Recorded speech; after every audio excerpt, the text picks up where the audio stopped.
मराठी मॅट्रिमोनीवर मिळतो सगळ्यात जास्त चॉईस। मराठी मॅट्रिमोनीने लाखो स्थळं जुळवली आहेत। यापेक्षा चांगली गोष्ट काय असू शकते? मराठी माणसांची नंबर 1 चॉइस मराठी मैट्रिमोनी।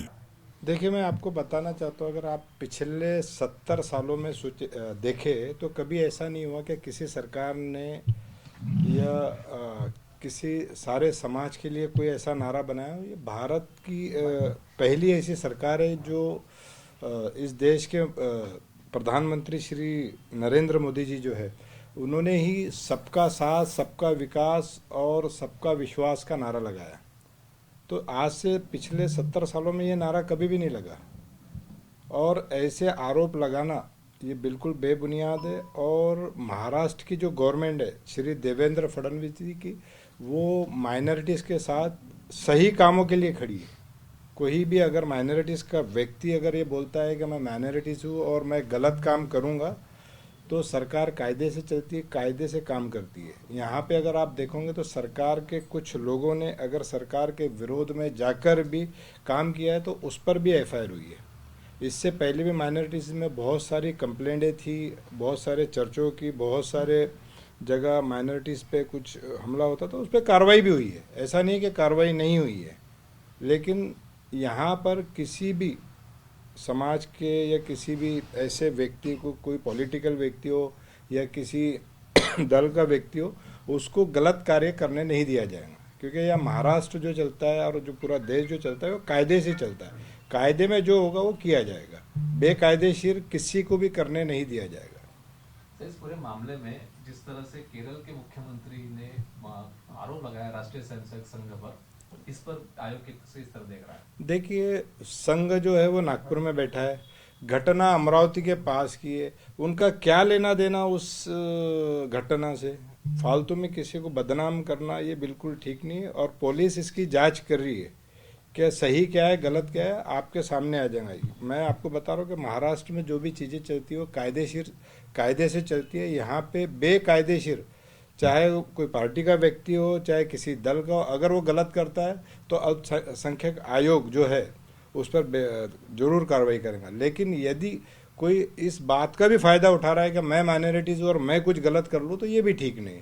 जो कायदेशीर है, अगर कोई आदमी, कोई व्यक्ति खुद से धर्म को परिवर्तन करता है वो एक अलग बात है। किसी पे जोर जबरदस्ती कर उसका धर्म जो है वो परिवर्तन नहीं कराया जा सकता। जो इस देश का कायदा है, जो बाबा साहब अम्बेडकर ने इस देश के कायदे को लिखा है, जो संविधान कहता है उसके हिसाब से काम होगा। सर, 25 दिसंबर को वाशिम रिसोर्ट में तकरीबन 2-3 हजार लोगों का कन्वर्जन का कार्यक्रम था। राष्ट्रीय स्वयंसेवक समाज के कुछ नेताओं ने इस पूरे आयोजन का विरोध किया। बाद में स्थानीय पुलिस के हस्तक्षेप से ये पूरा कार्यक्रम नहीं हो पाया। इस तरह से मास कन्वर्जन के जो कार्यक्रम है, इस पर आने वाले दिनों पे आयोग किस तरह से दोनों पक्ष जो आरोप कर रहे हैं और क्रिश्चियन समाज पे किस तरह ध्यान रखेगा? देखिए, दो चीज़ें हैं। अल्पसंख्यक आयोग जो है वो माइनॉरिटीज़ के अधिकारों को कवर करता है, लेकिन इसका मतलब ये नहीं है कि माइनॉरिटीज़ भी कुछ गलत काम करें। उनके हक में बोलना माइनॉरिटी आयोग का कर्तव्य, अधिकार है, धर्म है।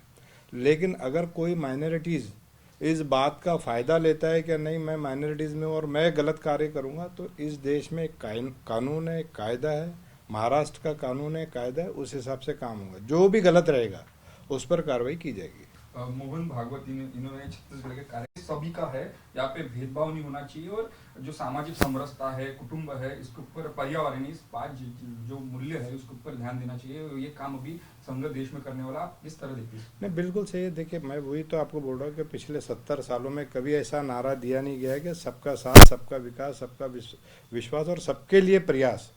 तो ये पहली बार ऐसा हुआ है कि ये नारा दिया गया, और यहाँ पे इस देश में सबका ही विकास करने वाले।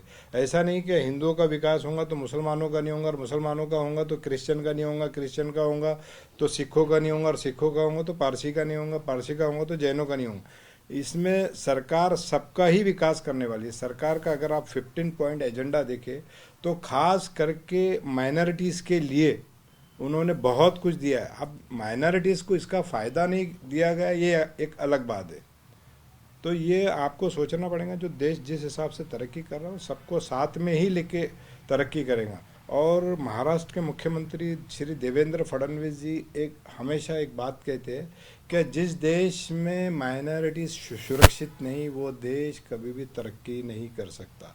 तो ये उनका मेन एजेंडा है माइनॉरिटीज़ के लिए। तो ये आपको देखना पड़ेगा, इसलिए सरकार ने बहुत सोच समझ के ये नारा दिया है, सबका साथ, सबका विकास, सबका विश्वास और सबके लिए प्रयास। ये सोचने वाली बात है, ये 70 सालों में कभी ऐसा हुआ नहीं। सर, मुस्लिम समाज के आप माने जाते हो, इलेक्शन चल रहे हैं, इलेक्शन होने वाले हैं, प्रचार चल रहा है, टिकट बढ़ गई है सब जगह। महाराष्ट्र में जिस तरह से मुंबई से लेके चंद्रपुर तक मुस्लिमों को प्रतिनिधित्व इस इलेक्शन में सारे पार्टियों की तरफ से मिला है, आप समाधानी, या मुस्लिम लोग कम पड़े हैं टिकट पाने के लिए? नहीं, मैं मुसलमानों के लिए खास बात कहना चाहूँगा कि मुसलमान जो थे वो पिछले 70 सालों से एक विशेष पार्टी के पीछे पड़े हुए थे। तो धीरे धीरे उनको निकालना है और उनको ये बताना है कि इस देश में जो आपका विकास कर सकता है, जो आपको शिक्षित कर सकता है, जो आपको फाइनेंशियली मजबूत कर सकता है, जो आपको ऐसी घटनाओं से बचा सकता है, उसके साथ आपको आना है। जो लोग आपका शोषण करते हैं, मुसलमानों का अगर सबसे ज़्यादा अगर शोषण जो किसी पार्टी ने किया है तो पिछले जो 70 सालों से मुसलमानों पर राज करी थी उन्होंने किया। अगर वो पार्टी मुसलमानों के प्रति इतना अच्छा रहती तो आज इस देश का मुसलमान शिक्षित होता, इस देश का मुसलमान पैसे वाला होता, इस देश का मुसलमान इंजीनियर होता, इस देश का मुसलमान डॉक्टर होता। आज कहाँ है? मुसलमानों की जो हालात है वो इतने बद से बदतर है। अगर आप देखो तो सच्चर कमेटी की रिपोर्ट जो है वो कब की है? भारतीय जनता पार्टी की सरकार के पहले की है। महमूदुर रहमान कमेटी की रिपोर्ट कब की है? वो भी पहले की है। तो मुसलमानों का जो शोषण जो हुआ है पिछले 70 सालों में, अब जाकर कहीं अगर आप देखोगे तो अभी जितने भी नगर अध्यक्ष के चुनाव में भारतीय जनता पार्टी ने बहुत सारे मुसलमानों को टिकट दिया और मुसलमानों ने भी वोट दिया। पहले आप अगर देखते थे तो मुसलमानों के बीजेपी के नाम से मुसलमानों की 2 चेयर नहीं लगती थी। आज मोब का मोब वो सभाओं में आ रहा है। अगर आप देखो तो पौनी में अगर आप देखेंगे तो मुस्लिम बंदा जीत के आया है कमल की टिकट पे से भारतीय जनता पार्टी के। भंडारा में 2 मुस्लिम जीत के आए, नरखेड़ में, मोपा में। तो बदलाव आ रहा है। ये थोड़ा सा समय लगेगा, समय के साथ साथ सब कुछ ठीक होगा। मराठी मॅट्रिमोनीवर मिळतो सगळ्यात जास्त चॉईस। मराठी मॅट्रिमोनीने लाखो स्थळं जुळवली आहेत। यापेक्षा चांगली गोष्ट काय असू शकते? मराठी माणसांची नंबर 1 चॉईस मराठी मॅट्रिमोनी।